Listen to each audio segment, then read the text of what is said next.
श्री राधे राधे। स्वागत है आपका प्रेरणादायक कहानियाँ और सुविचार में।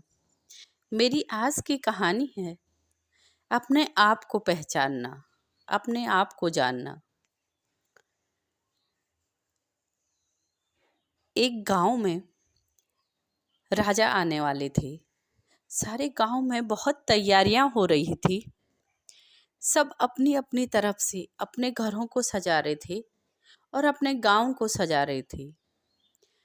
उनके प्रिय राजा जो गांव में आने वाले थे, सारे मंत्रियों ने गांव वालों को कह दिया था जब राजा आए तो उनके सामने अच्छे से पेश आए। सारे घरों की सफाई हो, सारे गांव की सफाई हो। जिसको ज़्यादा कुछ आता है वही राजा के सामने आए।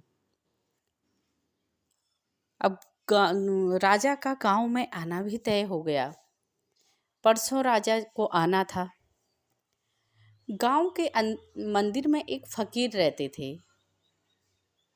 सबको फकीर बहुत प्रिय थे। वो उन्हें भगवान की तरह पूजते थे। गांव वाले फकीर के पास गए और फकीर से बोले, बाबा जी, गांव में राजा आने वाले हैं और आपको आना भी जरूरी है। फकीर बड़ी मस्ती से बोले, मैं राजा के पास क्या करूँगा? मेरी अपनी दुनिया है। मुझे इन सांसारिक लोभों से कोई मतलब नहीं है। पर गांव वाले इस बात पर अडिग रहे कि नहीं, आपको आना ही है। जब बहुत मिन्नतें की गांव वालों ने तो फकीर मान गए। परसों राजा को आना था तो गांव वाले फकीर को लेने पहले ही मंदिर चले गए। बहुत कोशिशों के बाद फकीर गांव वालों के साथ आ गए। गांव वालों ने बहुत समझाया फकीर को कि आप कुछ ही प्रश्नों के उत्तर दीजिएगा। गांव वालों ने राजा के सिपाहियों से पूछा कि राजा क्या क्या सवाल पूछ सकते हैं। तो सिपाही बोले, बस वो यही पूछेंगे कि फकीर की उम्र कितनी है, फकीर कितने वर्षों से तपस्या कर रहे हैं, कितने वर्षों से ईश्वर के ध्यान में हैं। बस यही तो उनको जानना है। तो कुछ सवालों के उत्तर गांव वालों ने फकीर को रटा दिए।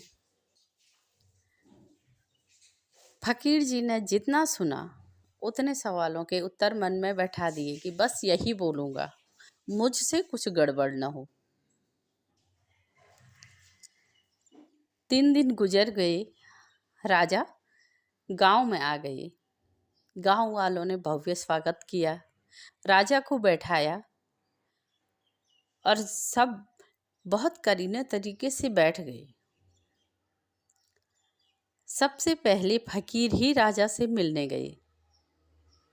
जब फकीर राजा के पास गए तो राजा ने कहा,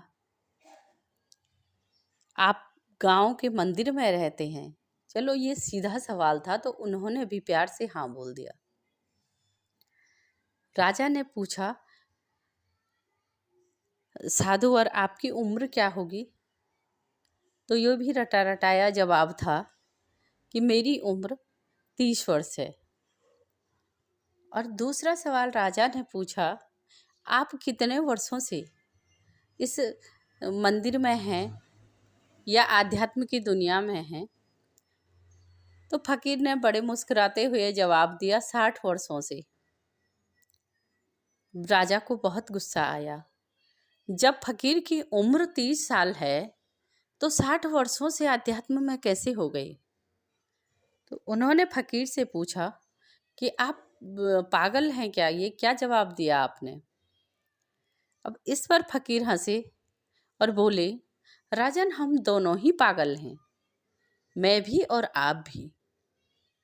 इस पर राजा को बहुत गुस्सा आया कि मैं पागल क्यों? तो फकीर ने बड़े सुंदर सा जवाब दिया कि मुझे गांव वालों ने और आपके सैनिकों ने बड़ी जबरदस्ती से यहाँ लाया हुआ है। मैं नहीं आना चाहता था, फिर भी आया, और मुझे उत्तर भी रटे रटाए ही दिए गए हैं। इस पर राजा ने कहा, ऐसा क्यों? तो फकीर बोला कि गांव वालों ने कहा है कि कोई गड़बड़ी नहीं होनी चाहिए, वो हमारे राजा हैं और हम उनकी प्रजा हैं, उनको सभी लोगों से संतोष वाले उत्तर चाहिए। तो राजा चुप हो गए। इसलिए कहते हैं दोस्तों कि हम जैसे हैं वैसे ही रहें। हम दूसरों की नकल क्यों करें? हम दूसरों के बहकावे में क्यों आए, या दूसरों के जैसा क्यों बने? हम जैसे हैं वैसे ही रहें, वैसे ही अच्छे हैं। अगर हम दूसरों की नकल करते हैं तो वो कुछ दिन ही रहता है, फिर हम अपने मूल स्वभाव में आ जाते हैं। दोस्तों, स्वस्थ रहें, मस्त रहें, खुश रहें। श्री राधे राधे। कहानी अच्छी लगे तो लाइक और सब्सक्राइब जरूर कीजिएगा।